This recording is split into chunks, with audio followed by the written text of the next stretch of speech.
Halo teman-teman, assalamualaikum warahmatullahi wabarakatuh. Kali ini saya mau masak soto Betawi sebanyak 50 porsi sekaligus ya teman-teman. Karena kebetulan kami lagi ada acara, jadi saya masak beberapa item menu sekaligus dan dalam jumlah yang cukup banyak. Nah, di sini saya minta maaf pada teman-teman semua apabila dalam video ini kurang detail seperti biasanya. Karena tujuan saya masak kali ini untuk acara, bukan untuk konten. Jadi bumbu yang saya gunakan ketika saya masukkan nggak selalu tertangkap oleh kamera. Tapi jika teman-teman ingin memasak soto Betawi menggunakan cara seperti ini, bisa mendapatkan detail takaran resepnya yang saya tulis di kolom deskripsi. Namun sebelum lanjut, buat teman-teman yang baru menemukan video di channel Lan Kitchen, saya minta dukungannya dengan cara menekan tombol like, subscribe, dan bunyikan loncengnya supaya teman-teman selalu mendapatkan notifikasi video resep masakan terbaru dan informasi kuliner lainnya dari channel ini. Yuk kita mulai.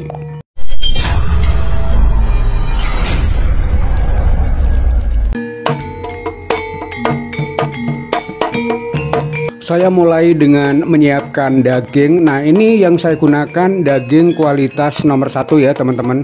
Jadi ini daging bagus. Di sini saya menggunakan 2 kg saja. Nah, selanjutnya saya juga menyiapkan daging sandung lamur. Ini saya menggunakan 1 kg teman-teman. Nah, daging sandung lamurnya ini akan saya rebus terpisah ya teman-teman. Nah, di sini daging bagusnya ini akan saya rebus 2 kali. Yang pertama saya akan rebus selama 10-15 menit, kemudian saya buang airnya ya, air bekas rebusannya. Kemudian saya rebus lagi selama kurang lebihnya 25 menit dan saya ambil kaldunya. Sedangkan untuk daging sandung lamurnya juga akan saya rebus 2 kali dan sebagian kaldunya akan saya ambil, sebagiannya akan saya buang teman-teman. Nah, karena itulah saya merebusnya dengan cara terpisah dan saya mengambil kaldu dari sandung lamur ini hanya sebagian saja supaya hasil sotonya nanti tidak over lemak teman-teman. Di sini saya merebus dagingnya terlebih dulu menggunakan air secukupnya. Air yang saya gunakan untuk merebus pertama ini kurang lebihnya 3-4 liter aja ya teman-teman, tapi nggak saya takar. Nah, setelah saya rebus 10-15 menit, ini akan saya buang airnya teman-teman.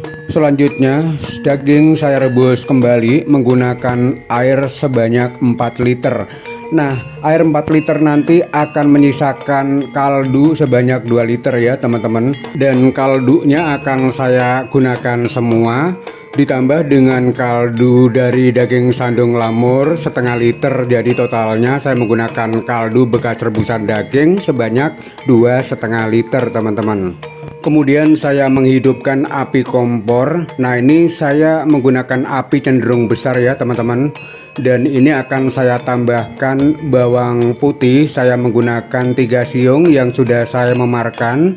Kemudian saya tambahkan juga garam sebanyak 3 sendok makan. Nah, supaya cepat empuk ya, saya mensiasati seperti ini teman-teman, menggunakan garam dan bawang putih. Dan selama proses merebus daging yang kedua ini saya tutup terus ya teman-teman. Kemudian saya buka setelah 20 menit dan dagingnya sudah empuk dengan tingkat kematangan 80%. Berikutnya saya merebus daging sandung lamur. Nah, untuk rebusan pertama ini saya membutuhkan waktu hanya 10 menit saja, kemudian airnya saya buang. Baru kemudian saya rebus kembali menggunakan air secukupnya. Ini kurang lebihnya air yang saya gunakan hanya 3 liter dengan waktu merebus kurang lebihnya 20 menit teman-teman. Setelah 20 menit kemudian saya matikan api kompornya. Lalu dagingnya saya angkat dan saya tiriskan. Kemudian kaldunya saya saring dan saya ambil setengah liter saja. Berikutnya saya merebus air sebanyak 6 liter. Di sini saya menggunakan panci yang lebih besar ya teman-teman. Selanjutnya saya memasukkan 2 batang kayu manis. Ini lupa nggak saya timbang teman-teman, tapi nanti akan saya coba menggunakan ukuran yang sama dan akan saya timbang. Lalu saya menambahkan bunga lawang dan cengkeh. Untuk detail takarannya teman-teman bisa cek di kolom deskripsi. Selain air 6 liter yang saya rebus ini, saya juga menambahkan kaldu bekas rebusan daging tadi sebanyak 2,5 liter. Jadi totalnya saya membuat kuah soto Betawi ini sebanyak 7,5 liter teman-teman. Nggak lupa juga saya menambahkan kapulaga, jinten, dan pala yang sudah saya haluskan teman-teman. Nah, untuk detail takarannya teman-teman bisa cek di kolom deskripsi. Selanjutnya saya menumis bumbu yang sudah saya haluskan. Bumbu ini terdiri dari bawang merah, bawang putih, kemiri, kemudian ada jahe dan kunyit. Karena saya menghaluskan bumbu ini menggunakan blender dan saya tambahkan air, jadi ada kandungan airnya. Di sini saya menghilangkan kandungan airnya dulu, baru kemudian saya tuangkan minyak goreng secukupnya. Kemudian saya aduk-aduk seperti ini sampai minyak gorengnya menyusut dan bumbunya matang dengan tanak. Selanjutnya saya masukkan daun salam ini ya teman-teman. Boleh juga ditambahkan daun jeruk seperti saya ini. Kemudian saya masukkan pula 4 batang serai. Ini ukurannya gede-gede banget ya teman-teman. Saya geprek dulu sebelum saya masukin ke tumisan bumbu ini teman-teman. Nah, ini daun salam, daun jeruk, dan serai saya diamkan sampai layu dulu. Baru kemudian saya angkat bumbunya, lalu saya masukkan ke kuah sotonya. Semua bumbu yang saya tumis saya masukkan seluruhnya, nggak ada yang tersisa ya teman-teman. Selanjutnya saya menambahkan kaldu bubuk rasa sapi. Ini saya menggunakan 2 sendok makan penuh.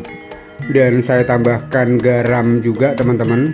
Lalu saya aduk-aduk seperti ini menggunakan sendok sayur yang terbuat dari batok kelapa dan tangkainya kayu yang cukup panjang teman-teman, hingga menembus sampai ke dasar pancinya.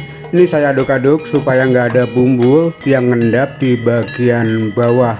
Berikutnya saya menuangkan fresh milk sebanyak 3 liter. Ini dalam kemasan per kotaknya 1 liter ya teman-teman. Saya nggak menggunakan santan tapi menggunakan fresh milk seperti ini. Setelah fresh milknya masuk semua, kemudian saya aduk pelan-pelan, lalu saya bagi menjadi 2. Dan setelah fresh milknya sudah saya masukkan seluruhnya, kemudian saya aduk-aduk nggak sampai 1 menit, kemudian saya matikan api kompornya.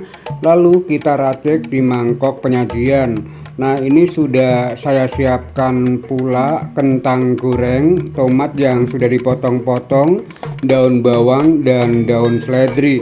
Saya juga udah menyiapkan kondimen lainnya seperti keripik emping, jeruk nipis, dan tentu saja sambal wajib ada teman-teman. Di sini saya mengucapkan terima kasih buat teman-teman yang sudah menyimak video ini sampai akhir. Jangan lupa di like, subscribe, dan di komen. Bila perlu di share di media sosial teman-teman semua. Saya pamit undur diri, sampai ketemu lagi di video berikutnya.